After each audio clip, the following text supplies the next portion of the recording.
উত্তপ্ত মরুর বুকে এক ফোঁটা শিশির বিন্দু পড়লে যেমন প্রশান্তি ছড়িয়ে পড়ে, আকস্মিক ইরফান তালুকদারের আগমনে আরাফাতের বক্ষেও তেমনই এক শীতল হিমস্রণ বহে গেল। অকুল জলের গভীরে দাঁড়িয়ে সে আরও একবার অনুভব করলো তার হয়ে প্রতিবাদ করার জন্য অন্তত তার একজন বড় ভাই রয়েছে, যে অগ্নিস্রোতের মধ্যে দাঁড়িয়ে থেকেও বিশ্বাসযোগ্য, যাকে ভরসা করা যায়। তিনি অটল অবিচল এক বিশাল বটবৃক্ষের মতো, যার ছায়া দাঁড়িয়ে আরাফাত আজ নির্বার বোধ করছে। ছেলেটা এতক্ষণ পর এক দীর্ঘশ্বাসে শান্তি অনুভব করলো।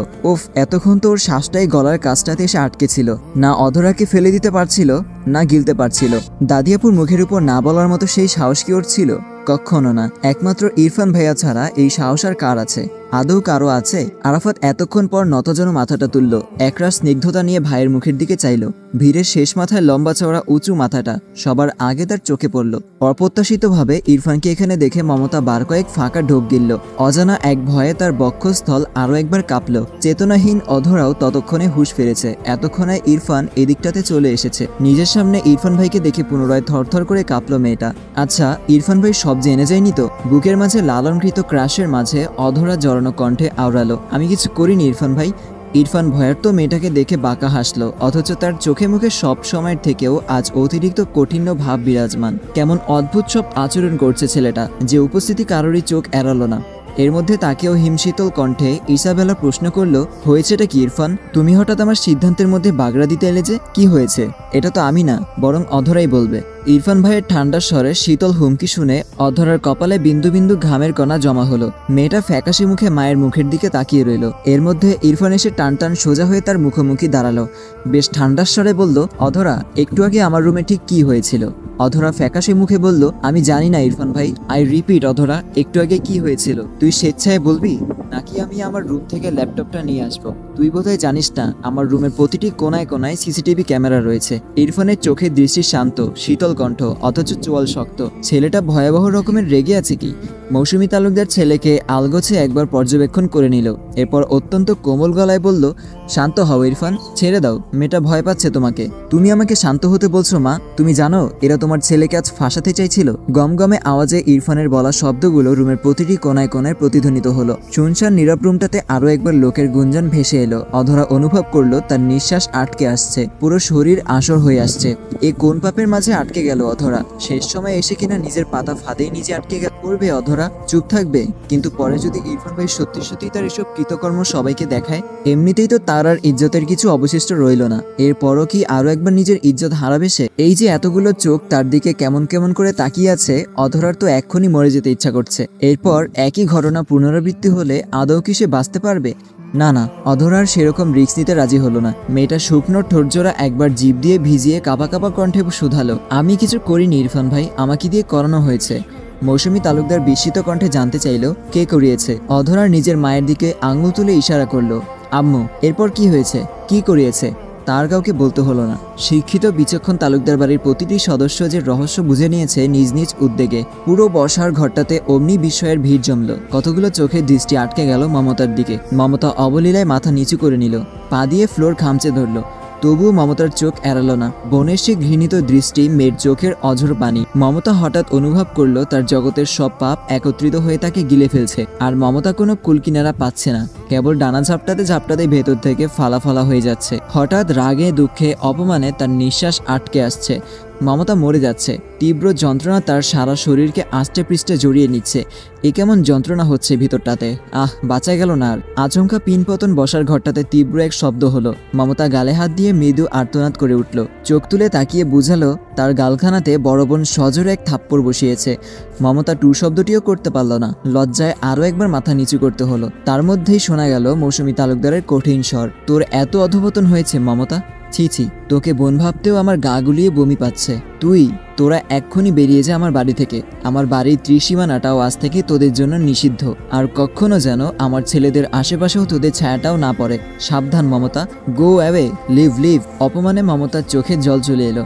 এলোপাথারি পায়ে মমতা তালুকদার বাড়ি থেকে ছুটে বেরিয়ে গেল। তার পেছনে পেছনে অধরাও মাথা নিচু করে বেরিয়ে গেল। হঠাৎ তার কানে প্রতিধ্বনিত হলো ইরফান তালুকদারের কণ্ঠস্বর। ইরফান তালুকদারকে লোভনীয় কাম দিয়ে কখনো নিজের করে পাওয়া যায় না মেয়ে। ইরফানদের অর্জন করতে হয় নিঃশব্দ আরাধনা আর নির্ভেজাল প্রেম দিয়ে। ইরফানের বলা স্পষ্ট বাক্যগুলো শুনে পাশ থেকে একটি অষ্টাদশী শ্যামমুখ ততক্ষণে বিড়বিড় করে উঠল, দরকার হলে আমি আরও কয়েক যুগ প্রেমের আরাধনা করব, তবুও আপনাকে পাওয়ার লোভ আমি ছাড়ছি না ইরফান ভাই। ইরফান কি শুনতে পেল অষ্টাদশী মেয়েটার সেই তীব্র অনুভূতি? হয়তো শুনল। সে তীক্ষ্ণ চোখে একবার তাকালো রুমের কোনায় জড়সড় হয়ে দাঁড়িয়ে থাকা সেই শ্যামময়ী মেয়েটার মুখপানে। আচমকাই তাদের নীরব দৃষ্টি বিনিময় হলো একবার। অমনি শুকনো ঠোঁটে হাসলো সিদ্রা মেয়েটা। এক্ষণের পুরোটা সময় ধরে তার জানটা গলার কাছটাতে এসে আটকে ছিল। যখন ঘুম ঘুম চোখে সে শুনল ইরফান ভাইয়ের রুম থেকে মেলি এক চিৎকার, অমনি তার ছোট্ট মনটা ভয়ে আড়ষ্ট হলো। সে কি ভয়, অদ্ভুত এক ব্যথা, প্রিয় হারানোর উৎকণ্ঠা, কিশোরী মনে লালন করা সেই গাঢ় অনুভূতি। মুহূর্তেই মনে হচ্ছিল এই বুঝি সব তছনছ হয়ে যাচ্ছিল, সিদরাতুল মুনতাহা শেষ হয়ে যাচ্ছিল। এরপর সব যেতে যেতেও আবার ম্যাজিকের মতো সবকিছু মানুষটা ঠিক করে দিল। ভাবতেই মেয়েটা গাল ভরে হাসলো, বুক ভরে স্বস্তির শ্বাস টানল।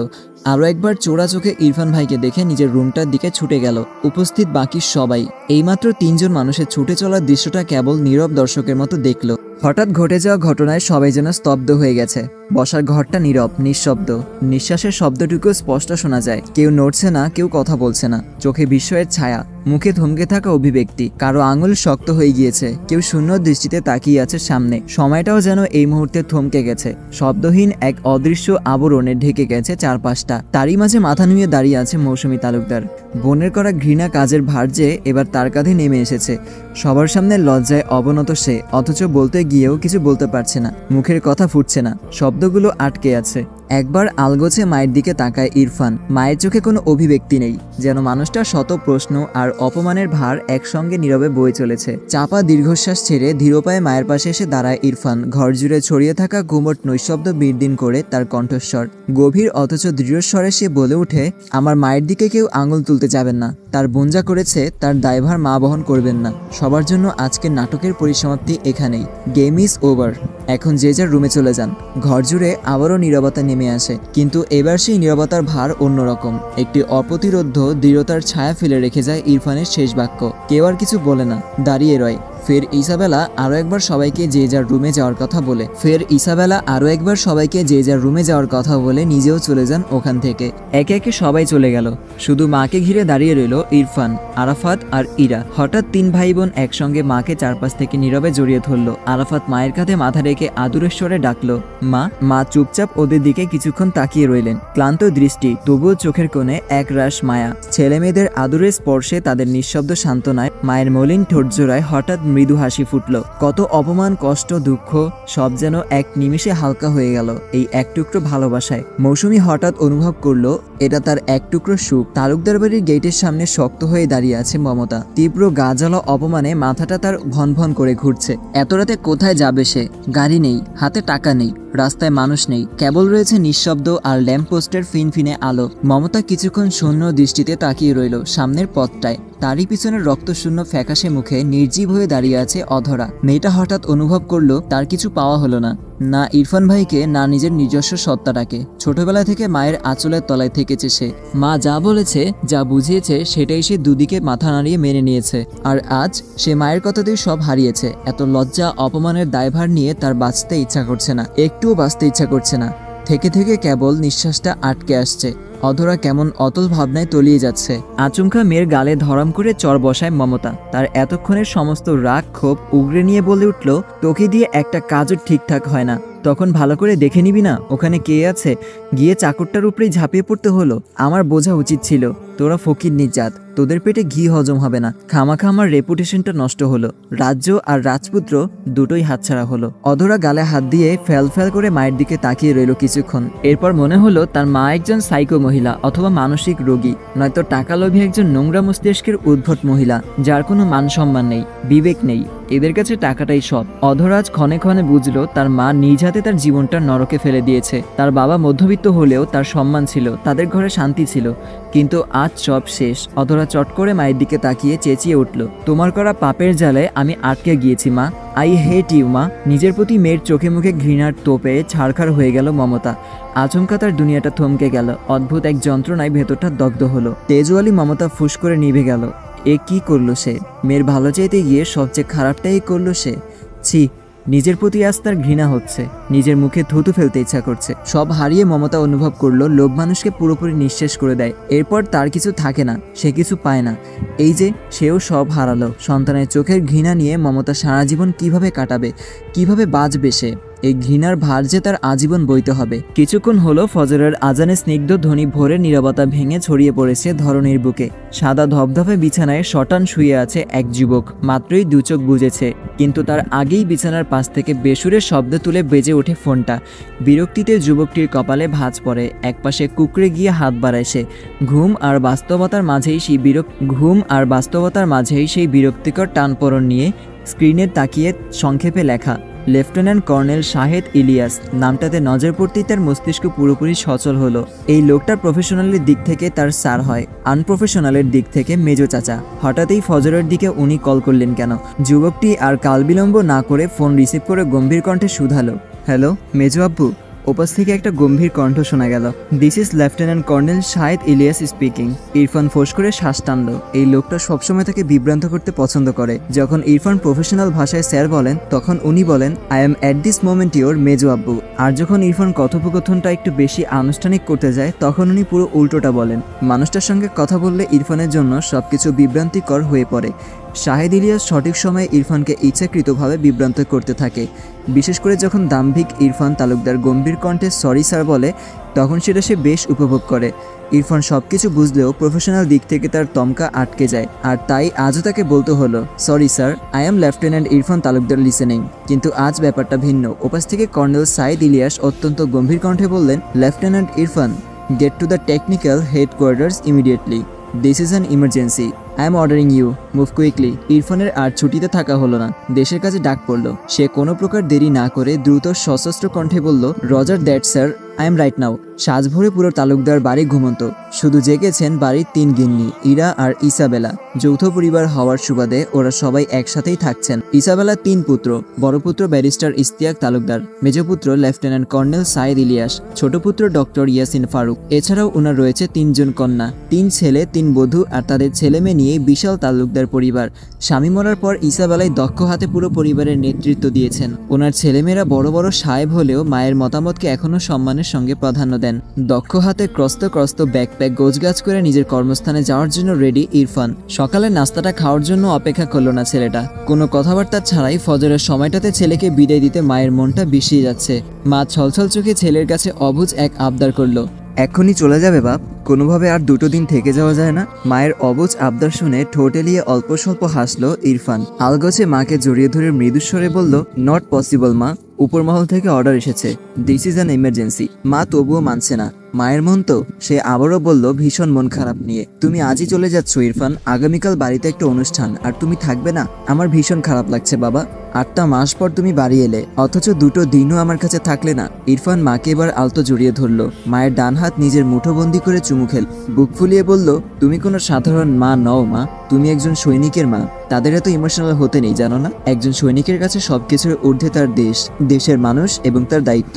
মা চোখের জল মুছে ছেলেকে শক্ত করে বুকে জড়িয়ে ধরলেন, যেন সমস্ত কষ্ট সয়ে নিয়েও ছেলের পথ চলায় কখনো বাধা হতে চান না। কিন্তু অবাধ্য চোখজোড়া থামে না। চুয়ে চুয়ে জল পরে ভিজিয়ে দিচ্ছে ছেলের কাঁধটা। একজন সৈনিকের মা হওয়া যেমন গর্বের, তেমনি যন্ত্রণার এবং আতঙ্কের। তাদের সন্তানের জীবন অজানা, অনিশ্চিত। আজ যে সন্তান সশরীরে তার কাছে ফিরে এসেছে, আগামীকাল যে সে কাফনে মুড়ে আসবে না, এমন কোনো নিশ্চয়তাও নেই। দেশ ও দেশের জন্য তাদের জান দিতে হলেও পিছিয়ে যায় না তারা। পিছিয়ে যাওয়ার নিয়ম যে তাদের নীতির বাইরে। ইরফান মাকে আগলে ধরে ফোঁস করে শ্বাস টানলো। হাত ঘড়িতে একবার সময় দেখে নিল। মা কাঁদছে। তাকে হয়ে ফেলেও যেতে ইচ্ছা করে না, আবার দেরি করার মতো সময় নেই। ইরফান অসহায় বোধ করে তাকালো দাদির মুখপানে। ইসাবেলা অমনি পুত্রবধূকে ধমকিয়ে বলল, তোমার কি কোনো আক্কেল জ্ঞান নেই বড় বউ? ছেলেটা চলে যাচ্ছে, আর তুমি তাকে কাঁদিয়ে দুর্বল করে দিচ্ছ। আমাকে কখনো দেখেছো ছেলেদের সামনে এমনভাবে কাঁদতে? একজন সৈনিকের মা হতে হলে চোখের জলে নয়, বুকের জোরে শক্ত থাকতে হয়। মা হতে হবে, কিন্তু গর্বের সঙ্গে, দুর্বলতার সঙ্গে নয়। তুমি তোমার ঘরে যাও বড় বউ। মৌসুমী তালুকদার নিজেকে সামলে ছেলেকে ছেড়ে দিল, কিন্তু ঘরে আর গেল না। নাক টানতে টানতে দরজার এক কোণায় দাঁড়ালো। নিচু স্বরে শাশুড়ি মাকে বলল, আমি আপনার মতো এত শক্ত নই আম্মা। ইসাবেলা গোপনে চাপা দীর্ঘশ্বাস ছাড়লো। আসলে কি সে এত শক্ত? সবাই তার শক্ত খোলস দেখলো, কিন্তু আড়ালে আবডালে তার শ্বাসরুদ্ধকর কান্নার ভান কেউ দেখলো না। যদিও সে সুযোগ উনি কাউকে দেননি। ইসাবেলার কথা বাড়ালো না।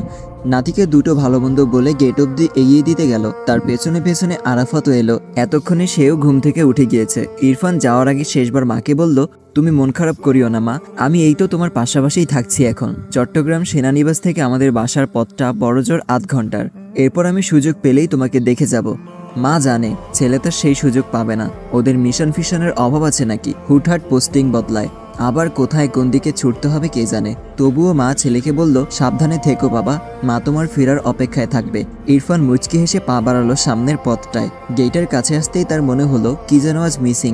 ইরফান আরো একবার হাত ঘড়ি দেখলো, অহেতুক বাড়ির আশপাশটায় তাকালো। হুট করেই সেখানে লুঙ্গি হাতে উঁচিয়ে দৌড়ে আসলো শাওন। ইয়াসিন ফারুকের একমাত্র ছেলে সে। বাচ্চাটাকে কিছুদিন আগেই সুন্নাতুল খতনা করানো হয়েছে। আগামীকাল সেটার আবার অনুষ্ঠান হবে। শাওনের শখ, বাচ্চাটা খুব চঞ্চল, দুষ্টুও বটে। এই বয়সে এত বেপরোয়া, একমাত্র ছেলের আবদারে বড় অনুষ্ঠানের আয়োজনই করেছে ওর বাবা মা। এর মধ্যে কি একটা বিশ্রী ঘটনা ঘটেছে, কিন্তু অনুষ্ঠান থামিয়ে রাখা যাবে না। সবাইকে দাওয়াত টাওয়াত দেওয়া শেষ। এত ভোরে শাওনকে এখানে দেখে শাহনাজ পারভিন ছেলেকে ধমকে উঠল, তুমি এখানে কেন এসেছো শাওন? বাবা তোমাকে হাঁটতে নিষেধ করেছিল না? শাওন মায়ের কথা গ্রাহ্য করলে তো। সে এসেই ছোট ছোট হাত দিয়ে ইরফান ভাইয়ের হাঁটু ঝাপটিয়ে ধরল। আদুরের স্বরে ডাকলো, ও ইরফান ভাই। ইরফান মৃদু হেসে ভাইয়ের মাথায় হাত বুলিয়ে দিল। শাওন আবারও বলল, তুমি চলে যাচ্ছ ইরফান ভাই? আমার ছোট পাখির অনুষ্ঠান খেয়ে যাবে না? পাশ থেকে আরাফাত অবাক হয়ে একই শব্দ আওড়ালো, ছোট পাখি? এই ছোট পাখিটা আবার কিরে? এটারও আবার অনুষ্ঠান হয় নাকি? ভাই বোন মা চাচিদের সামনে ইরফানের লজ্জায় এদিক সেদিক চাইল, সেই সাথে ভাইয়ের দিকে কটমট করে তাকালো। যদিও প্রথমে এরকম উদ্ভট শব্দ শুনে সেও বুঝতে পেরেছিল, কিন্তু যতক্ষণে বুঝলো ততক্ষণে আরাফাতকে আর থামানো গেল না। দুটোই বাদাইমা। ছেলের উদ্ভট কথাবার্তা, তার হালচালে বড় বড় ছেলেদের সামনে বেজায় লজ্জায় পড়ল শাহনাজ পারভিন ও তাদের মেজমা আফসানা। শুধু মিটমিট করে হাসছে ইসাবেলা ও ইরা। তার মধ্যে শাহনাজ নিজের ছেলেকে পুনরায় ধমক দিল। নাকমুখ কুচকে বলল, ছি, এসব কি পচা কথা, এই তুমি এগুলো কই থেকে শিখছো? শাওন ফোকলা দাঁতে হাসছিল। মায়ের ধমকে তার মুখটা চুপসে গেল। সে আর কাল বিলম্ব না করে বলল, মম, আই ডোন্ট নো, আমাকে এসব সিদ্রা আপু শিখিয়েছে। আপু বলেছে ছেলেদের এটার নাম ছোট পাখি, আর এটার অনুষ্ঠান করলে সেটাকে বলতে হয় ছোট পাখির অনুষ্ঠান। আচ্ছা মম, আপু কি আমায় ভুল শিখিয়েছে? তুমি আমায় বকছো কেন? শাওনের সহজ সরল স্বীকারোক্তি। সিদ্রা নামটা শুনেই নাক কুচকায় ইরফান। মেয়েটা এত উদ্ভট, এর মধ্যে খেপে যায় মেজমা। বড় মেয়েটা তার এত বাদর, আজ ধরবে সে। শয়তানটা আজ শুধু ঘুম থেকে একবার উঠুক, একদম উচিত শিক্ষা দেবে। সেই সঙ্গে ওদের থেকে বাপটাকেও একটা শিক্ষা দিতে হবে। দুটো মাত্র মেয়ে তার, সিদ্রা আর মিথিলা। দুটো মেয়েকেই ওদের বাপ আদর দিতে দিতে বাদর বানিয়েছে। মুখ অব্দি চাদর টেনে বেঘর ঘুমাচ্ছিল সিদ্রা। আচমকা কেউ তার স্বাদের ঘুম ভেঙে দিল। কেউ খুব তাড়াহুড়ো করে জানালো, তোর লেফটেন্যান্ট চলে যাচ্ছে সিদ্রা, তুই এখনো ঘুমাচ্ছিস? ঘুমকাতুরের সিদ্রা প্রথমে কথাটা আমলেই নিল না, কিন্তু কেউ যখন ধাক্কাধাক্কি শুরু করলো তখন বিরক্ত চোখে তাকিয়ে দেখলো ইরা দাঁড়িয়ে আছে। ওরা দুজন সমবয়সী, একই ঘরেই থাকে, আর চুলাচুলির সম্পর্কও কম নয়। অমনি সিদ্রা বিরক্ত স্বরে বলল, ঘুমাতে দে তো, মরছে কে এই ভোরবেলায়? রাতভর তো নাক ডাকিস, আমি একদম ঘুমাতে পারি না, এখন একটু শান্তি দে বোন। ইরা ঝংকার তুলল, মুখ বাঁকিয়ে হনহন করে আবার বাইরে চলে গেল। তার এত কিসের ঠেকা? তারা তো ঠেকা পড়েনি তো। সিদ্রা বোনের থেকে নিস্তার পেয়ে আবারও গলা অবধি চাদর টেনে ঘুমের প্রস্তুতি নিচ্ছিল, কিন্তু আচমকা মনে হলো ইরা কি যেন বলছিল। লেফটেন্যান্ট সাহেব চলে যাচ্ছে মানে? কোথায় যাচ্ছে উনি? অমনি ধরফড়িয়ে উঠে বসলো সিদ্রা। আচমকা বাইকের হর্ন কানে যেতেই দৌড়ে বারান্দায় চলে গেল মেয়েটা। মুহূর্তেই তার মুখখানা অন্ধকার হয়ে এলো, চোখের কোঠরে জল জমল। প্রতীক্ষার দীর্ঘ 8টা মাস অপেক্ষারত এক প্রেমিকের ন্যায় সেও মানুষটাকে এক নজর দেখার জন্য দিন গুনছিল। কত সেই অপেক্ষার পর মানুষটা এলো, আবারও চলে যাচ্ছে। এতদিন পর এলো, অথচ তাকে দুটো দিনও মন ভরে দেখা হলো না। সিদ্রার বুকের ভেতর মোচড় দিয়ে উঠল। এতদিন যে কথা জমিয়ে রেখেছিল সে, যে অনুভূতি বুকে পুষে রেখেছিল, সেটা এবারও বলা হলো না। চোখের সামনে ইরফান ভাই একটু একটু করে মিলিয়ে যাচ্ছে দূরে, আরও দূরে, অথচ সে দাঁড়িয়ে আছে একটুখানি ভালোবাসার ওজন নিয়ে, যা কখনোই প্রকাশ পায়নি। মেয়েটার চোখের কোণ বেয়ে নীরব জল গড়িয়ে পড়ল, ঠোঁট কাঁপলো, গলা ধরে এলো। তবুও মৃদুস্বরে ফিসফিস করে বলল, এবারও বলা হলো না ইরফান ভাই, আমি আপনাকে ভালোবাসি, খুব ভালোবাসি। ইরফানও না, ছেলেটা একটা বারও পেছনে তাকালো না। যদি তাকাতো তাহলে দেখতো কয়েকজোড়া ছলছল চোখ তার চলে যাওয়াকে নিঃশব্দে বিদায় জানাচ্ছে। ইরফান জানে সেই চোখগুলো এখনো তার দিকেই তাকিয়ে আছে, জানে এই মায়া ছিন্ন করা এত সহজ নয়। ওই যে ঘোলাটে একজোড়া বিশেষ চোখ, সেই মেয়েটা যে প্রতিবার চুপচাপ দাঁড়িয়ে থাকে, একটি বারও কিছু বলে না, তবুও তার চোখ বলে দেয় না বলা হাজারো কথা। কত আকুতি ভরা সেই চোখ। কিন্তু একজন সৈনিক জানে তার পথটা শুধু সামনে, তাদের পেছনে তাকানোর নিয়ম নেই। টানা ২৬ ঘন্টা নির্ঘুম কাটিয়েছে শাহেদ ইলিয়াস। কাঁধে তার সরকারের বিশেষ এক মিশনের ভার। মাত্রই মেজর, ক্যাপ্টেন সহ মোট ১২ জন লেফটেন্যান্ট নিয়ে শেষ করেছে গুরুত্বপূর্ণ এক মিটিং। রাত ১টায় মেজরের নেতৃত্বে ১২ জন সৈন্য প্রস্তুত। মিশন শুরু হতে যাচ্ছে। এর মধ্যে একজন রয়েছে লেফটেন্যান্ট ইরফান তালুকদার। কিন্তু কোথায়, কি উদ্দেশ্যে? উপরমহলের বিশেষ কয়েকজন ছাড়া এখনও সেসব কেউ জানে না। হয়তো পরবর্তী মিটিংয়ে তারাও জানবে। শুধু ইলিয়াস জানে, এই অভিযানের পর সবকিছু আর আগের মতো থাকবে না। সৈনিকদের জীবন রয়েছে মহা সংশয়ে। তবুও সৈন্যদল প্রস্তুত। প্রতিটি নির্দেশ অক্ষরে অক্ষরে পালন করতে হবে। গোপনীয়তা বজায় রেখে পরিকল্পনা এগিয়ে চলেছে। শ্বাস নেওয়ারও সময় নেই। মিনিটের মধ্যে পরবর্তী পদক্ষেপ আসবে। আর ইলিয়াস জানে, একটা সামান্য ভুলও মিশনের জন্য বিপদ ডেকে আনতে পারে। সমস্ত সিদ্ধান্ত সতর্কভাবে নিতে হবে, কারণ মিশনটির সাফল্য বা ব্যর্থতা এখন কেবল তাদের উপর নির্ভর করছে। উপরের নির্দেশনার সঙ্গে সবকিছু মিলিয়ে না আসলে শৃঙ্খলা ভেঙে পড়বে। টেনশনে ইলিয়াসের মাথাটা ধপধপ করছে। দীর্ঘ ২৬ ঘন্টার নির্ঘুম কাজের পর শরীরটা একরাশ ক্লান্তিতে থিতিয়ে পড়েছে। মিশনের চাপ, দায়িত্বের ভার, প্রতিটি মুহূর্তে সতর্ক থাকার প্রক্রিয়া, সব মিলিয়ে তার মধ্যে এক ধরনের শূন্যতা তৈরি হয়েছে। সে একটু বিশ্রাম নিতে চায়, কিন্তু কাজের ভিড়ে সে সেসব চায় না কিছুই। মানুষটা মনে প্রাণে কেবল চায় মিশনটা সাকসেস হোক, কোনো মায়ের কোল আর খালি না হোক। হাতে এতগুলো প্রাণের ভার নিয়ে তো আর ঘুমানো যায় না। ঘুম কি আসে? অবশেষে সামান্য বিশ্রামের জন্য মানুষটা নিজের চেয়ারটাতে একটু গা এলিয়ে দিল। দুটো চোখের পাতার কেবলই বন্ধ হতে চায়। কিছু সময়ের জন্য সে নিশ্চুপ হয়ে বসে থাকে, যেন এক মুহূর্তে শান্তিতে ডুব দিতে পারে। তবে ঠিক তখনই বিশ্রীভাবে খটখট করে উঠল ব্যক্তিগত মুঠোফোনটা। ইলিয়াস খানিকটা বিরক্ত বোধ করলেও ফোনের স্ক্রিনে সিদরাতুল মুনতাহা নাম দেখে বাবার মুখে অজান্তেই স্নিগ্ধ হাসি ফুটে উঠল। অন্য কেউ হলে এই মুহূর্তে উনি কখনো ফোন রিসিভ করতেন না, বরং বিরক্তিতে ২-৪টা গালি মুখ দিয়ে বেরিয়ে আসতো। কিন্তু এখন ব্যাপার ভিন্ন। মেয়েকে বাবা ফেরায় কি করে? ফোন রিসিভ করার সাথে সাথে মেয়ের কণ্ঠ শোনা গেল, গুড মর্নিং বাবা। মুহূর্তেই ইলিয়াসের মনের মধ্যে এক মিশ্র অনুভূতি চলতে থাকলো। মেয়েরা তার প্রাণের স্পর্শ, একটু হাসি, এক টুকরো আদর, তুখোর ক্লান্তির মাঝেও এক টুকরো স্বস্তির শ্বাস। বাবার ঠোঁটে সেইভাবে হাসি ঝুলিয়ে বলল, গুড মর্নিং মা। আমি কি তোমাকে বিরক্ত করলাম বাবা? লাস্ট ৩ দিনেও তুমি আমাকে একটি বারও কল করনি। লাস্ট ২ মাসের মধ্যে তুমি একবারের জন্য বাসায় আসনি। মেয়ের কণ্ঠে গাঢ় অভিমান, যা শুনে মিনমিন করে বাবা মেয়ের অভিমান ভাঙাতে ব্যস্ত হয়ে গেল। কৈফিয়ত দিবার ভঙ্গিতে বোঝালো, ক্ষমা চাইল। আমি ভীষণ দুঃখিত মা। লাস্ট ৩ দিন আমি প্রচুর ব্যস্ত ছিলাম। তবুও আপনাকে কল দেওয়া উচিত ছিল আমার। আপনি আপনার ছেলেকে শেষবারের মতো ক্ষমা করে দিন আম্মা জান।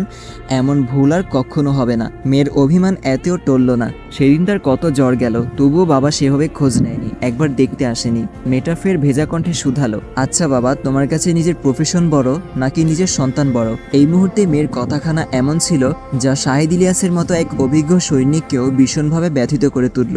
দীর্ঘ সময় ধরে কঠোর শৃঙ্খলায় যিনি নিজের সবকিছু উৎসর্গ করেছেন, তার কাছেই প্রশ্ন, নিজের পেশা বড় না নিজের সন্তান? এটা ছিল এক অমীমাংসিত দ্বন্দ্ব। একজন সৈনিকের কাছে বোধহয় এটাই দুনিয়ার সবচেয়ে কঠিন প্রশ্ন। ইলিয়াস কিছুক্ষণ সময় নিয়ে বলল, একজন সৈনিক হিসেবে অবশ্যই আমার কাছে আমার দায়িত্ব বড়, আমার দেশ বড় এবং দেশের মানুষ বড়। একজন বাবা হিসেবে অবশ্যই আমার কাছে আমার সন্তান বড়। তাহলে কি দাঁড়ায় জানো মা? আমার কাছে দুটোই বড়। বাবার কথায় সিদ্রার অভিমান একটু নরম হয়ে গেল, কিন্তু গলল না। সে ফের অভিযোগ করলো, আগামীকাল আমাদের বাড়িতে একটা অনুষ্ঠান চলছে। সবার বাবারা এসেছে, শুধু তুমি আসোনি বাবা। তোমার কি আমাদের জন্য একটা দিনও সময় হয় না? ইলিয়াস থম মেরে রইল, কিছু বলল না।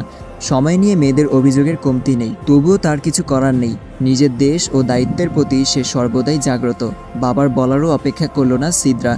ভোর থেকেই তার মেজাজ খারাপ। মেয়েটা সেভাবেই বাবাকে হম্বি দিয়ে বসলো, বাবা তুমি তো এলেই না। ছুটিতে ইরফান ভাই এলো, তাকেও 2 দিন থাকতে দিলে না কেন বাবা? আগামীকাল বাড়িতে অনুষ্ঠান, এটা তুমি জানো না? তাকেও ফোন করে নেওয়া লাগে? দিস ইজ অ্যান ইমার্জেন্সি মা, আমার কিছু করার নেই। সিদ্রা ক্ষুব্ধ হয়ে চুপ রইল। জগতে কি শুধু তাদেরই ইমার্জেন্সি কাজ? দুনিয়ায় আর কেউই তো কাজটাজ করে না।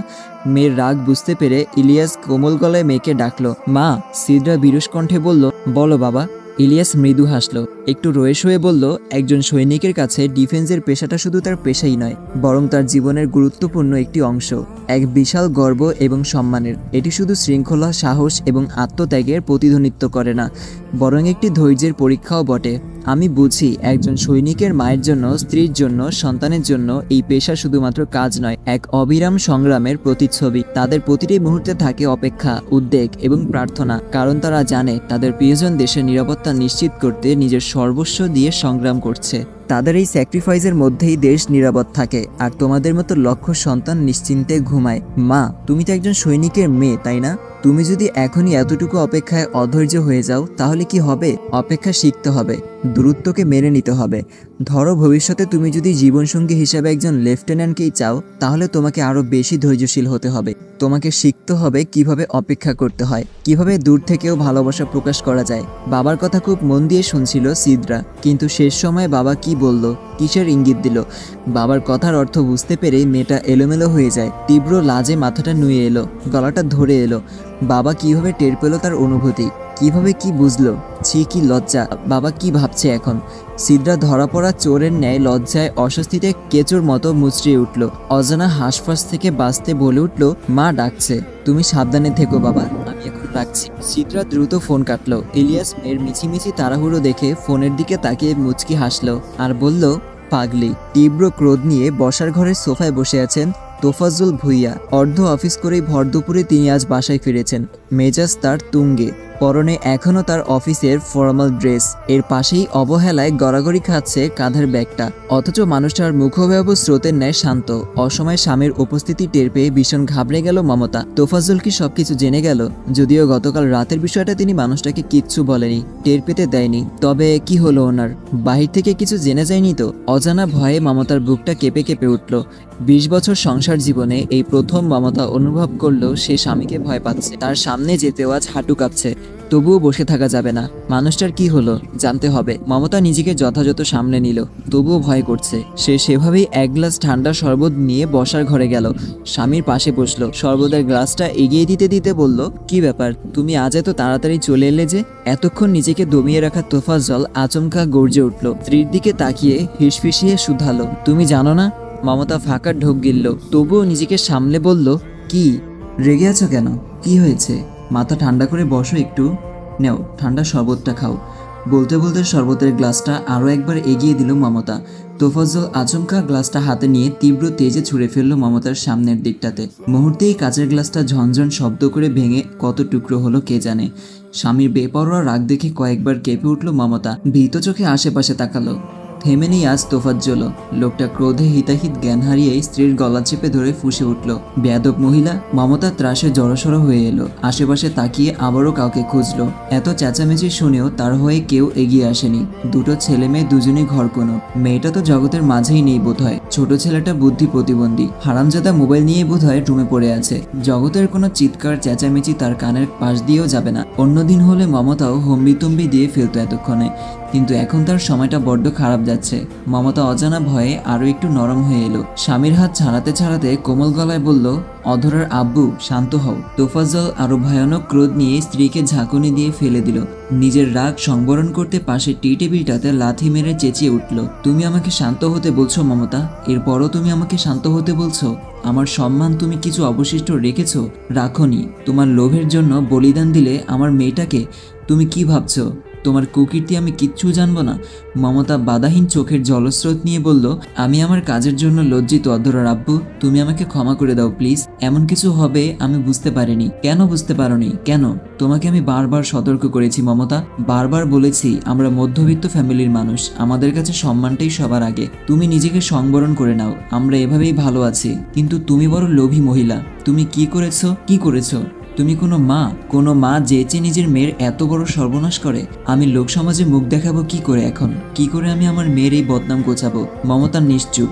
নিজেকে কেমন অসহায় লাগছে তার। নিঃশব্দে কেবল চোখের জল বিসর্জন দিচ্ছে। কি বা বলবে সে? সেই মুখ কি তার আছে? এই মুহূর্তে তার মনে হচ্ছে তার করা জগতের সব পাপ একত্রিত হয়ে তাকে চেপে ধরেছে, গিলে খেতে চাইছে। আর মমতা কোনো কুলকিনারা না পেয়ে পাপের সাগরে কেবল হাবুডুবু খাচ্ছে। তার মধ্যে একটু থেমে তোফাজ্জল উচ্চকণ্ঠে আবারও বলল, শুধুমাত্র ছেলে মেয়েদের কথা ভেবে আমি এতদিন সব সহ্য করেছি, অনেক সহ্য করেছি, কিন্তু আর না, আর এক মুহূর্তও না। ওদের ভালো থাকার জন্য দিনের পর দিন আমি তোমার কাছে নত হয়েছি। তোমার উচ্চস্বরে করা অপমান সহ্য করেছি। তোমার রাগ, অভিমান, অন্যায় সব চুপচাপ মেনে নিয়েছি। শুধু চেয়েছি আমাদের সন্তানরা শান্তিতে থাকুক, ওরা সুখী হোক। কিন্তু আজ আমার সেই আদরের মেয়েটা তোমার জন্য সব হারিয়েছে। প্রতিনিয়ত অশান্তি আর লাঞ্ছনার আগুন পোড়াবে ওকে। আমার তো সব শেষ হয়েই গেছে, কিন্তু শোনো, তোমার আর আমার সংসারে থাকার কোনো অধিকার নেই মমতা। তোমার মতো স্বার্থপর জঘন্য নারীকে আমি আর এক মুহূর্ত সহ্য করব না। আজই আমি তোমাকে ত্যাগ করব, আজই আমি তোমাকে ডিভোর্স দেব। ডিভোর্স? স্বামীর বলা ডিভোর্স শব্দটা কানে লাগতেই মমতার শ্বাস আটকে এলো। দুনিয়া ঘুরে এলো। এই বয়সে এসে ডিভোর্স, ভাবতেই মানুষটা বুক চেপে ধরে আতঙ্কে উঠল। কি বলছো অধরার আব্বু? তোফাজ্জল ভূঁইয়া প্রচণ্ড রকমের তেতে আছেন। অনর্গল ঘরের জিনিসপত্র ছোড়াছুড়ি করে নিজের রাগ বিসর্জন দিচ্ছে। অফিস টাইমে লোকের বাঁকা দৃষ্টি আর ফিসফিসানি শুনে লজ্জায় তার মুখ লুকানোরও জায়গা হয়নি। নেহাত লোকটা ভদ্রলোক, স্ত্রীর গায়ে হাত তোলার মতো কাপুরুষ নয়। অন্য কেউ হলে এতক্ষণে মমতার মতো মহিলাকে কয়েক ঘা বসিয়ে বেহুশ করে ফেলতো, কিন্তু উনি তা পারছেন না। তাই নিজের ক্ষোভ মেটাতে ঘরের ভেতর কালবৈশাখী তাণ্ডব চালাচ্ছেন। জগতের কোনো কথাই তার কর্ণগোচর হচ্ছে না। মমতা আর এক মুহূর্ত লোকটার সামনে দাঁড়ানোর সাহস করলো না। আলগোছে মেয়ের রুমের দিকে ছুটে গেল। একমাত্র মেয়ের কথাতেই তোফাজ্জল ঠান্ডা হতে পারেন। মেয়েটা তার বড় আদরের। মমতাও দূর থেকেই মেয়েকে ডাকলো, অধরা, মা দরজা খোল, দরজাটা খোল মা। ওপাশ থেকে কোনো শব্দ এলো না। মমতা দৌড়ে গিয়ে দরজায় ধাক্কা দিল। দরজা খোলা রয়েছে। মাদস্যু বালিকার ন্যায় মেয়ের সামনে দাঁড়িয়ে হাঁপানোর স্বরে বলল, তোর বাবা খুব রেগে আছে অধু, ভেঙে চুরে সব শেষ করে ফেলেছে। তুই গিয়ে তাকে একটু আটকা মা। হাঁটুতে মুখ গুজে বিছানায় দেয়াল ঘেঁষে বসেছিল অধরা। তার কানে মায়ের বলা কিছু ঢুকলো কিনা বোঝা গেল না, বরং মেয়েটা মাকে দেখে কিঞ্চিত বিরক্তই হলো। চোখে মুখে একরাশ ক্ষোভ মিশ্রিত অনুভূতি নিয়ে সে বলল, বিরক্ত করো না তো আম্মু। মেয়ের আচরণে মমতা পুরোপুরি হতাশ হলো, আশাহত হলো। কি বলছে এই মেয়ে? মাথা গেছে ওর? এদিকে তার সংসার ভাঙতে চলেছে আর মেয়ে কিনা তাতে বিরক্ত হচ্ছে। এই দিনও তার দেখতে হলো। সে এতটাই খারাপ মা? মমতা এবার বেশ শব্দ করে কেঁদে উঠল। হাউমাউ করে মেয়ের সামনেই হাঁটু ধরে বসে পড়ল। কিন্তু তা কিছুই লক্ষ্য করছে না অধরা। সে ভাবছে অন্য জগৎ নিয়ে। গতকাল থেকে তুমুলভাবে ভাবছে মেয়েটা। দুনিয়ার সবকিছু তার অসহ্য লাগছে। নিজেকে, মাকে, ঘরদোরকে কিচ্ছু ভালো লাগছে না তার। যে প্রেম পেতে একসময় ব্যাকুল হতো মেয়েটা, আজ সেই প্রেম ভালোবাসার প্রতিও এসেছে বিতৃষ্ণা। ভালোবাসা, এই ভালোবাসা মোহ মায়া পুষে কি পেল সে? কিছু পেল? শেষমেশ সবই তো গেল। এর থেকে ইরফান ভাইয়ের কথা মেনে নিজেকে সংযত করলেই তো পারত সে। লোকটা তো তাকে বারবার সতর্ক করেছেন, সেইবারও বলেছেন, সময় থাকতে নিজেকে শুধরে নে অধরা, বেহায়ামো করে নিজেকে আর ছোট করিস না। প্রত্যেক মানুষের ভেতরে অন্তত কিছুটা আত্মসম্মানবোধ থাকা উচিত। কিন্তু তোকে দেখে মনে হচ্ছে তোর ভেতরে সেটাও নেই। মানুষ তোকে পুতুলের মতো নাচাচ্ছে আর তুই সেই ছকের খেলোয়াড় হয়ে যাচ্ছিস। তুই কি এতটাই বোকা? কেনই পাগলামি করছিস? জোর করে কিচ্ছু হয় না, এটা বুঝতে পারিস না? তোদের এই লোভের জন্য একদিন দেখবি তোরা সব হারাবি। আমি আবারও স্পষ্ট করে বলছি অধরা, তোকে নিয়ে আমার কোনো অনুভূতি নেই। আমি অন্য একজনের প্রতি আসক্ত। শুধু আসক্ত না, তীব্রভাবে আসক্ত। এতটুকু ভাবতেই অধরা ভেতরের সত্তাটা কেমন আফসোসে আফসোসে দুমড়ে মুচড়ে গেল। মেয়েটা অদ্ভুত এক যন্ত্রণায় দু হাতে নিজের মাথাটা চেপে ধরে চিৎকার করে উঠল, আপনার বলা কথা সত্যি হয়েছে ইরফান ভাই। আমাদের লোভ আমাদের সব শেষ করে দিয়েছে। আমার আর শেষ হওয়ার কিচ্ছু বাকি নেই, কিচ্ছু না। হারানো এই যন্ত্রণা আমাকে আজীবন বয়ে বেড়াতে হবে, আজীবন। চট্টগ্রাম সেনানিবাসের কাছাকাছি অবস্থিত ক্যাফে 24 পার্ক। দুপুরের রোদ যেন চারপাশকে ঘুম পাড়িয়ে দিয়েছে। গাছের পাতাগুলো নিস্তব্ধ। পার্কে জনসমাগম কম, কেউ কেউ ছায়ায় বসে বিশ্রাম নিচ্ছে। তবে এই নীরবতা খানিকটা দূরে ভেঙে দিচ্ছে 3 উদ্দীপ্ত যুবকের প্রাণবন্ত উপস্থিতি। লেফটেন্যান্ট ইরফান তালুকদার, আদনান আর জয়। কঠিন এক মিশনের সফল সমাপ্তি ঘটিয়ে গতকাল রাতে তারা ফিরেছে। আল্লাহর অশেষ রহমতে এবারের অভিযানে কোনো মায়ের কোল খালি হয়নি, কোনো পরিবার হারানোর বেদনায় কাঁদেনি। মিশন ছিল ভীষণ চ্যালেঞ্জিং। জীবন মরণের সীমানায় দৌড়াতে হয়েছে, তবু এক মুহূর্তের জন্য পিছু হাঁটেনি সৈন্যদল। ক্লান্তি, কষ্ট সব জয় করে বিজয়ের নিশান উড়িয়েছে। আজকের দুপুরটা ওদের। মেজর বিশ্রামের অনুমতি দিয়েছেন, আর সেই অবসরটাকে প্রাণবন্ত করে তুলতে 3 বন্ধু সিভিল ড্রেসে পার্কে এসেছে। তাদের টকবগে শরীরে বিশ্রামের সময় নেই, বরং শুরু হয়েছে এক মজার বাজি। 5 মিনিটে কে সবচেয়ে বেশি পুশ আপ দিতে পারবে। শর্ত একটাই, যে জিতবে তাকে বাকি দুজন আজ জমিয়ে খাওয়াবে। ব্যাস, প্রতিযোগিতা শুরু। পার্কের এক খোলা জায়গায় প্রথমে আদনান, তারপর জয় পুশ আপ শেষ করলো। এবার পালা ইরফানের। রোদের উত্তাপ উপেক্ষা করে সে গভীর শ্বাস নিল, শরীর টান টান করলো, মাটি স্পর্শ করে প্রথম পুশ আপ দিল। সময় চলছে। জয় ও আদনানের চোখে উত্তেজনা, মুখে চ্যালেঞ্জের হাত জিতের ছাপ। তারা গুনছে। হঠাৎ করেই ওদের সংখ্যা গোনা বন্ধ হয়ে গেল। একটা রিনরিনে মেইলি কণ্ঠে বাতাসে ভেসে এলো, হাই হ্যান্ডসাম। বন্ধুরা মুখ চাওয়াচাই করলো। পর মুহূর্তেই তারা ইরফানের দিকে তাকিয়ে কেমন কেমন করে হাসলো। সামনে থাকা মেয়েটিকে কিছু একটা ইশারা করে ওরা দুজন দ্রুত সরেও গেল। অপ্রত্যাশিত মেইলি কণ্ঠে ইরফানও স্থির হয়ে গেল, হাতের ভর দিয়ে সামান্য উঠে তাকালো। কে বলল এটা? মুহূর্তেই তার সামনে দাঁড়ানো হাসি মুখের মেয়েটিকে এখানে দেখে সেও কিছুটা অবাক হলো, কিন্তু তার মুখে প্রকাশ করলো না। বরং ছেলেটা স্বভাবসুলভ গম্ভীর অবয়বটা বজায় রেখেই হাত ঝাড়তে ঝাড়তে উঠে দাঁড়ালো। সামনের মেয়েটার দিকে আরেকবারও না তাকিয়ে শুধালো, সিদরা তুই এখানে কি করছিস? সামনের মেয়েটা অকপটে দুষ্টু হেসে দাঁত বের করে শুধালো। আপনাকে দেখতে এলাম লেফটেন্যান্ট সাহেব। ইরফান ভ্রু বাঁকিয়ে বিরস মুখে মেয়েটাকে একবার আগ্রাগোড়া পরখ করে নিল। চোখের দৃষ্টি তার স্বাভাবিক, অথচ কোথাও যেন একটু ক্রোধ লেপ্টে আছে। ইরফানের চোখে মুখে বিরক্তির ভাব দেখে সিদরা খানিকটা শুকনো ঢোক গিলল। এরপর প্রায় সঙ্গে সঙ্গেই বলল, বাবার সাথে দেখা করতে এসেছি ইরফান ভাই। ইরফান আগের মতো করেই বলল, একা এসেছিস? সিদরা মাথা নাড়িয়ে হ্যাঁ বোঝালো। ইরফানের বিরক্তিতে কপালে 4টা ভাঁজ পড়ল। এই মেয়েটা এত কেয়ারলেস, এত বোকা। একজন লেফটেন্যান্ট কর্নেলের প্রকাশ্যে গোপনে কত শত্রু থাকে। যদি ওর কিছু হয়ে যেত। ইরফান আর নিজেকে বেশিক্ষণ দমিয়ে রাখতে পারল না, ধমকে উঠল, একা কেন এসেছিস? সিদরা কিছু বলতে পারল না আর। এর মধ্যে পেছন থেকে শোনা গেল সাহেদ ইলিয়াসের গভীর কণ্ঠ, কি ব্যাপার লেফটেন্যান্ট, তুমি আমার মেয়েকে ধমকাচ্ছ যে? ইরফান চাচার দিকে তাকিয়ে স্পষ্ট কণ্ঠে শুধালো, আপনার কেয়ারলেস মেয়েকে যে 2টো থাপ্পড় দেয়নি এটাই ঢের বেশি। সাহেদ ওর দিকে কটমট চোখে তাকালো। কিছু বলবে তার আগেই সিদরা এসে বাবার বুকে ঝাঁপিয়ে পড়ল। আদরের স্বরে ডাকলো, বাবা। মেয়ের দিকে তাকিয়ে মৃদু হাসলো সাহেদ। আলতো হাতে মেয়েকে বুকে জড়িয়ে নিয়ে বাবাও ডাকলো। বাবার আদরের স্পর্শ মিষ্টির স্বরে মা ডাকটা শুনে সিদরার আরও একটু গদগদ করে নিজেকে বাবার সামনে উপস্থিত করলো। সাহেদ মেয়ের মাথায় হাত বুলাতে বুলাতে ফের বলল, তুমি একা কেন আসতে গেলে মা? আজ আমি নিজ হাতে কাচ্চি রান্না করেছি বাবা। এটাই আমার হাতে করা প্রথম রান্না। আর তুমি খাবে না? তা তো হয় না। তোমার তো আর বাসায় যাওয়ার সময়ই হয় না, তাই আমিই চলে এলাম। মেয়ের কণ্ঠে প্রথম রান্না নিয়ে আগ্রহ, কিছু অভিমান, যা দেখে হাসলো সাহেদ। মেয়ের হাত ধরে তার সঙ্গে কথা বলতে বলতে একটা ক্যাফের দিকে এগোলো। সিদরা বাবার সঙ্গে হাঁটলেও তার দৃষ্টি পার্কের আশপাশটায়। তার চোখ দুটো খুঁজে চলেছে একটা পরিচিত যুবককে। গেল কই লোকটা? এতক্ষণ তো এখানেই ছিল।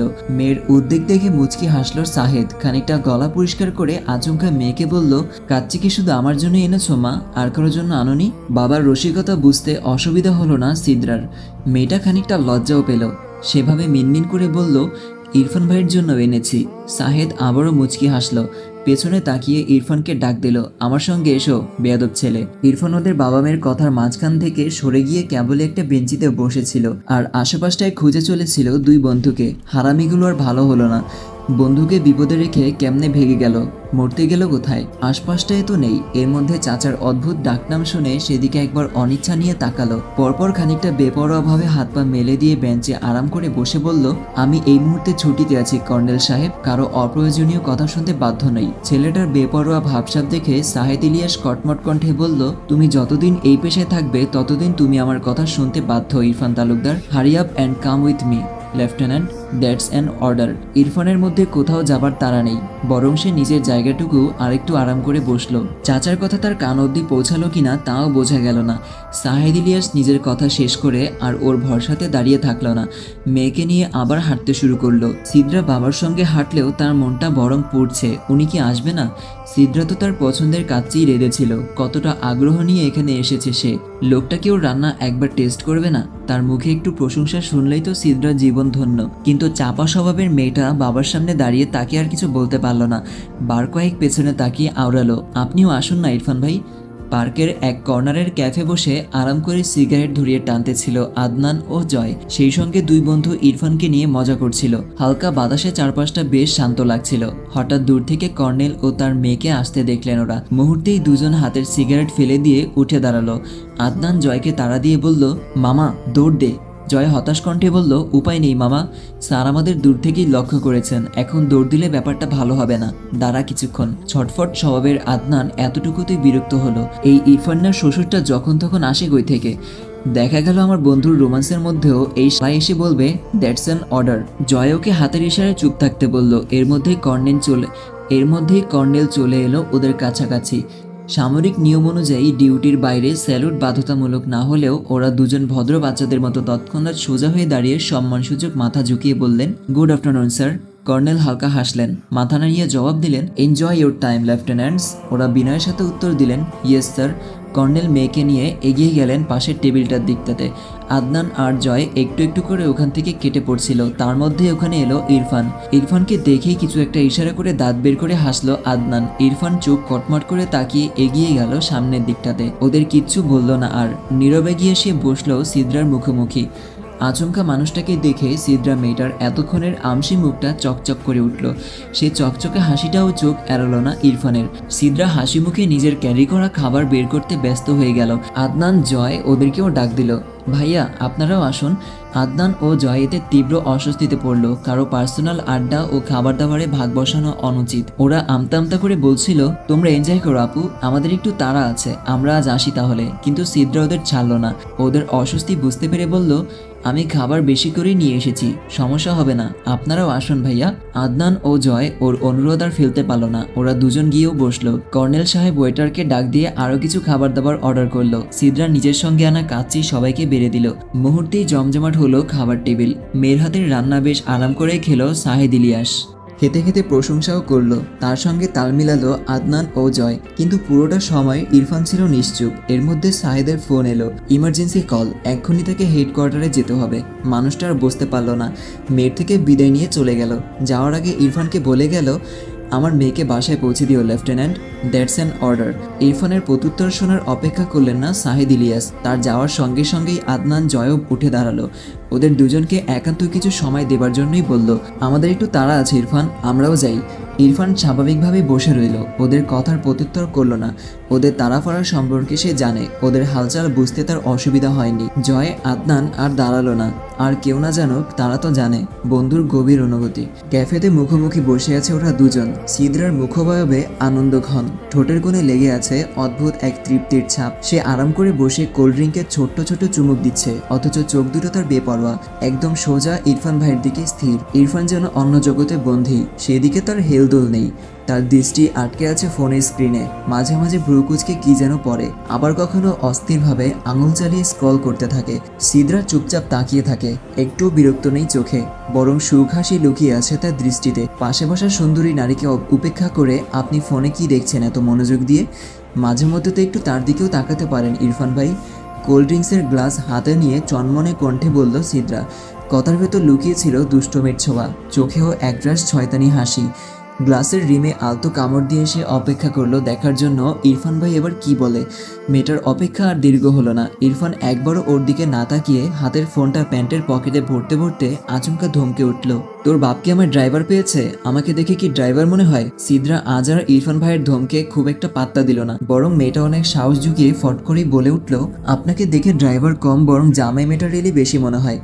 ইরফান অমনি সামনে বসা মেয়েটার দিকে অগ্নি চোখে তাকালো। বিরস কণ্ঠে আবারও ধমকে উঠল, তুই আমার সাথে ফাজলামো করিস সিদ্রা? আমি তোর ভাই হই। সিদ্রা নাক সিটিয়ে বলল, ইয়াক, আমি আপনাকে ওইসব ভাই ফাই চোখে দেখি না লেফটেন্যান্ট সাহেব। তাহলে কেমন চোখে দেখিস? ইরফান খানিকটা কৌতূহল নিয়েই প্রায় সঙ্গে সঙ্গে প্রশ্ন ছুড়ল। সিদ্রা মেয়েটা আজ আর থামল না, নিজের এতদিনের চাপিয়ে রাখা তীব্র অনুভূতিকে এক ঝটকায় উগড়ে দিল। চোখে চোখ রেখেই বলল, জামাই জামাই চোখে, জানেন আপনি ছাড়া পৃথিবীর সব ছেলেরাই আমার ভাই, একদম মায়ের পেটের আপন ভাই। আমি সবাইকে সেরকম চোখেই দেখি, সত্যি বলছি। মেয়েটার স্নিগ্ধ সরল বোকা বোকা স্বীকারোক্তি শুনে ইরফান মনে মনে একটু হাসলো যেন, কিন্তু তার সেই হাসি প্রকাশ পেল না মুখবয়বের গম্ভীরতার বেড়াজালে। হয়তো ছেলেটা ইচ্ছা করেই প্রকাশ করলো না। সবসময়ের মতো ধমকাধমকি আর নিজের ক্রোধের তোপের মুখেই পড়তে হলো সিদ্রা মেয়েটাকে। ইরফান ভাইয়ের আগুনে ছড়া দৃষ্টিপাতের সামনে বেশিক্ষণ টিকতে পারল না সিদ্রা। এতক্ষণ কথার খেই হারিয়ে ফেলা মেয়েটা হঠাৎ সামনের পুরুষটিকে ভয় পেতে শুরু করলো। শুকনো ঢোক গিলল বার কয়েক, আর কোনো ভনিতা না করে সামনের মানুষটাকে মানিয়ে নেওয়ার মতো করে বলল, সরি, আমি মজা করছিলাম ইরফান ভাই। ইরফান আর বসলো না, এই বিষয়টি নিয়ে আর ঘাটাঘাটি করলো না কেন জানি। হঠাৎ টান সোজা হয়ে দাঁড়িয়ে সিদ্রাকে গম্ভীর কণ্ঠে যেন আদেশ করলো, বাইকে গিয়ে বস, তোকে বাসা অব্দি পৌঁছে দেবো। সিদ্রার কথা বাড়ালো না, চুপচাপ গিয়ে বাইকের কাছটাতে দাঁড়ালো। কিছুক্ষণ ইরফান ভাইয়ের কাছাকাছি পাশাপাশি থাকা হবে, এতটুকু ভেবেই মেয়েটা দারুণ খুশি। মেন রোড দিয়ে ইরফানের বাইকটি চলছে, তার কাঁধের কাছটাতেই এক হাত দিয়ে পিঠ খামচে ধরে বসে আছে সিদ্রা। ওরা দুজনেই চুপচাপ। ইরফানের চোখ দুটি বাইকের মিররের দিকে স্থির, যেন সে নীরবে সেখানে কিছু খুঁজছে। গোপনে মিররের আয়নার সে এক শ্যামময়ীকে গভীর দৃষ্টিতে দেখছে। কে জানে, হঠাৎ করেই মাঝ রাস্তায় তার ফোনটা শব্দ করে বেজে উঠল। ইরফান ফোনটা ব্লুটুথে কানেক্ট করে ড্রাইভিং করতে করতেই রিসিভ করলো। আচমকা ওপাশ থেকে আদনান বেসুরো গলায় বলে উঠল, প্রেমে পড়লে মানুষ বন্ধু চিনে না রে দয়াল, প্রেমে পড়লে মানুষ বন্ধু চিনে না। বন্ধুর অদ্ভুত গানের সুর কানে আসতেই ইরফান আচমকা বাইকের ব্রেক টেনে ধরল। নাক মুখ কোচকে তীব্র বিরক্তি নিয়ে মৃদু চেঁচিয়ে উঠল, ইয়াক, কি বিশ্রী! অথচ ওপাশ থেকে এবার ফোনটা বোধহয় জয় নিল। পুনরায় তার কণ্ঠে সেই একই সুরে বেজে উঠল, সত্যি কথা মানুষের হজম হয় না রে দয়াল, সত্যি কথা মানুষের হজম হয় না। ইরফান তখন আর নিজেকে সামলাতে পারল না, একটান শ্বাস টেনে হতাশার সুরে বলল, জয় তুইও? এদিকে সিদরা ইরফান ভাইয়ের আচমকা রিয়েকশনের কারণ টারণ কিছু বুঝতে না পেরে বেশ কিছুক্ষণ বোকার মতো তাকিয়ে রইল। তারপর একটু কুকড়ে গিয়ে প্রশ্ন ছুড়ে দিল, কি হলো ইরফান ভাই, হঠাৎ এভাবে বাইক থামালেন কেন? মেয়েটার চোখে মুখে খেয়ে গেল মিশ্র প্রতিক্রিয়া, কৌতূহল আর অবাক বিস্ময়ের মিশেল। কিন্তু ইরফানের মধ্যে সেরকম কিছুই দেখা গেল না। ছেলেটা বন্ধুদের লাস্ট হুমকি ধুমকি দিয়ে ফোনটা কাটলো, আবারও বাইক স্টার্ট দিল। বাইক চলছে, কিছুটা দূরে যেতেই সিদরা আবারও কথা শুরু করলো, ঠোঁটের কোণায় হাসি ঝুলিয়ে ডাকলো, ইরফান ভাই। মিররের দিকে তাকিয়ে ইরফান ছোট্ট করে সাড়া দিল, হ্যাঁ। সিদরা ঠোঁটের কোণের হাসিটা এবার আরও স্পষ্ট হয়, কাঁধের হাতটা আরও একটু চেপে একবার ইরফানের দিকে তাকায় গভীর চঞ্চল দৃষ্টিতে। আপনাকে একটা গল্প শোনাতে চাই। গল্প? ইরফানের কপালে ভাঁজ পড়ে। হ্যাঁ। সিদরা তৎক্ষণাৎ হেসে বলে, একজন ব্যস্ত মানুষের গল্প, যে কাজের মধ্যে এত ডুবে থাকে যে পাশে বসে থাকা কাউকে ঠিকমতো দেখতে পর্যন্ত পায় না। ইরফান হাসে, এটা কি তুই আমায় বললি? সিদরা মাথা ঝাঁকিয়ে বলে, আপনি নিজেই না হয় বলুন। ইরফান হেলমেটের ভেতর থেকে ঠোঁট এলিয়ে হাসলো, নিজের সঙ্গে আওড়ালো, আমার দৃষ্টিতে সারাক্ষণই তুই। পুরুষটির এ কথা পেছনের মেয়েটা আর শুনল না। সে কেমন চাতকের ন্যায় জবাবের আশায় কান পেতেছিল, কিন্তু তাদের আর কথোপকথন এগোলো না। বাকিটা পথ ছিল ইরফান নীরব। সিদরা এবার কি বলবে? একা একা কি কথা বলা যায়? মানুষটা এমন কেন? একটু বেশি কথা বললে কি হয়? সিদরার অদ্ভুত ভাবনার মাঝেই বাইক এসে থামলো তালুকদার বাড়ির গেটের কাছটাতে। ইরফান সঙ্গে সঙ্গে তাড়া দিল, নাম। সিদরার মন খারাপ হলো, এত তাড়াতাড়ি চলে আসা লাগে? পথটা তো ছোট, আর একটু দীর্ঘ জার্নি হলে কি আর ক্ষতি হতো? সিদরাকে মন খারাপ করে বাধ্য হয়ে নামতে হলো। ও নামতেই ইরফান উল্টো পথে আবারও বাইক ঘোরালো, যা দেখে সিদরা মৃদু কণ্ঠে শুধালো, ভেতরে যাবেন না ইরফান ভাই? এই বিকেলটা ছিল পুরোপুরি তোর নামে, এখান থেকে এক সেকেন্ডও অন্য কারোর জন্য নয়। রসকসহীনভাবে কথাখানি বলেই ইরফান হাওয়ায় উড়ে গেল যেন। আচমকা ইরফান ভাইয়ের কথাখানা ওর কাছে কেমন কেমন শোনালো। কি বললো মানুষটা? সিরিয়াসলি ইরফান ভাইয়ের কাছে সে এত স্পেশাল? ভাবতেই অষ্টাদশী প্রেমিক মনটা ভেতর থেকে আবারও ঢাকঢোল পিটিয়ে নেচে নেচে উঠল। অপর মানুষটার একটু আহ্লাদে ওর ভেতরের সত্তাটা আরও আশকারা পেল। মেয়েটা কেমন মায়াভরার দৃষ্টিতে ইরফান ভাইয়ের যাওয়ার পথটা দেখলো। আচমকা সেই পথের দিকে তাকিয়েই সিদরা বলে উঠল, আপনাকে পাওয়ার লোভ কিন্তু আমি ছাড়ছি না ইরফান ভাই। লোভ যে খারাপ সে কথাই তো শুনে এসেছি সারা জীবন, কিন্তু যদি সে লোভ হয় আপনাকে পাওয়ার, যদি সে লোভ হয় আপনার হাতটা ছুঁয়ে রাখার, আপনার পাশে দাঁড়ানোর, আপনার হাসির কারণ হওয়ার, এই লোভ ত্যাগ করা যায় না জানেন, বরং দিন দিন বাড়ে, আরও গভীরভাবে গেঁথে যায় মন জুড়ে। আপনি যখন চোখের সামনে দিয়ে চলে যান তখনই মনে হয় এই মুহূর্তেই ছুঁয়ে দেই আপনাকে। আপনি যখন চুপ করে থাকেন মনে হয় আপনার মনের সব শব্দ শুনে নেই আলগোছে। আপনি যখন হাসেন মনে হয় এই হাসিটা আমার একার করে নেই। আপনাকে পাওয়ার লোভটা যদি অপরাধ হয় তবে আমি আজীবন অপরাধী হয়েই থাকতে চাই, কারণ এই লোভের বিচার শুধু আমার হৃদয়ে করতে পারে, আর সে তো আপনার দিকেই ঝুঁকে আছে। আপনি কি আমাকে এই লোভের অতল সাগর অবধি ডুবে যেতে দেবেন ইরফান ভাই? কারো বক্ষ জুড়ে রঙিন বসন্তের আনাগোনা, আর কারো বক্ষ জুড়ে তীব্র খরা। চার দেয়ালের অন্ধকার ঘরটার মাঝেই আজকাল নিজেকে বন্দি করে রেখেছে অধরা। দিনরাত কেটে যাচ্ছে হতাশায়, অথচ মুক্তির কোনো পথ খুঁজে পাচ্ছে না সে। বাবা মায়ের সম্পর্কটাও দিন দিন খারাপের দিকে যাচ্ছে, কিন্তু তার জন্য তাতে কোনো হেলদোল নেই, কারণ সে তো নিজের ভেতরেই এক ভয়ঙ্কর ঝড় বেয়ে চলছে।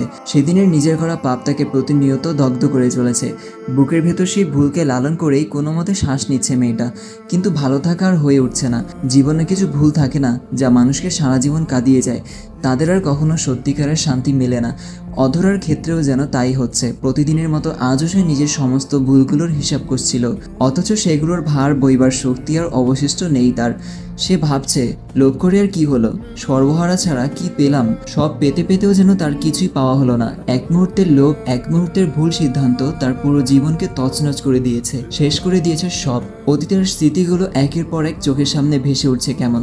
প্রতিটি মুহূর্তে তাকে মনে করিয়ে দিচ্ছে তার নিজের করা পাপের কথা। বুকের ভেতর শূন্যতা আর অপরাধবোধের এক দহনে ক্ষণে ক্ষণে পুড়ছে অধরা। একসময় যা চেয়েছিল সে, যা পাওয়ার জন্য সবকিছু ত্যাগ করেছিল, আজ তাই তার কাছে অর্থহীন মনে হচ্ছে। এখন কেবল তার অবশিষ্ট রইল দীর্ঘ এক শূন্যতা আর আকাশ সমান আফসোস। লোভ করে সে কি পেল? কিছুই নয়। শুধু হাহাকার, শুধু হারানোর যন্ত্রণা। মেয়েটা প্রতিদিনের মতো আজও ফুপিয়ে উঠল আচমকা, ঝরঝর করে কাঁদলো কতক্ষণ। হঠাৎ মুখে ওড়না চেপে হতাশ কণ্ঠে আওড়ালো, তীব্র লোভ করে আমি কেবল তোমাকেই পেতে চেয়েছিলাম, অথচ দেখো দিন শেষে আমি কিছুই পেলাম না, না তোমাকে না নিজেকে। ওটকণ্ঠে ছিল এক ধরনের নিষ্প্রাণতা, কান্না থামানো সম্ভব হচ্ছে না। বুকের ভেতরের যন্ত্রণা থেকে থেকে আরো তীব্র হয়ে উঠল। হৃদয়ের গভীর থেকে বের হয়ে আসলো আরো কিছু শব্দ। জানো, এখন শুধু জীবন আমাকে বারবার উপলব্ধি করাচ্ছে, সততা যেখানে শান্তি সেখানে, লোভ যেখানে অশান্তি সেখানে। আসসালামু আলাইকুম এভরিওয়ান। তো শেষ হয়ে গেল আমাদের এই রানিং গল্প। আর ভিডিওটা একটু বড়, কারণ হচ্ছে আপনারা জানেন যে আমার চ্যানেলে একটা ওয়ার্নিং পড়েছে, যে কারণে আমার 2টা ভিডিও রিমুভ। তো ওই 2টা ভিডিও আমি আবারও এই ভিডিওটার সাথে অ্যাডজাস্ট করে দিয়েছিলাম, সেই কারণে ভিডিওটা বড় হয়ে গেছে। সো যাই হোক, দেখা হচ্ছে আপনাদের সাথে নতুন কোনো গল্পে। সেই পর্যন্ত সুস্থ থাকবেন, ভালো থাকবেন। আল্লাহ হাফেজ।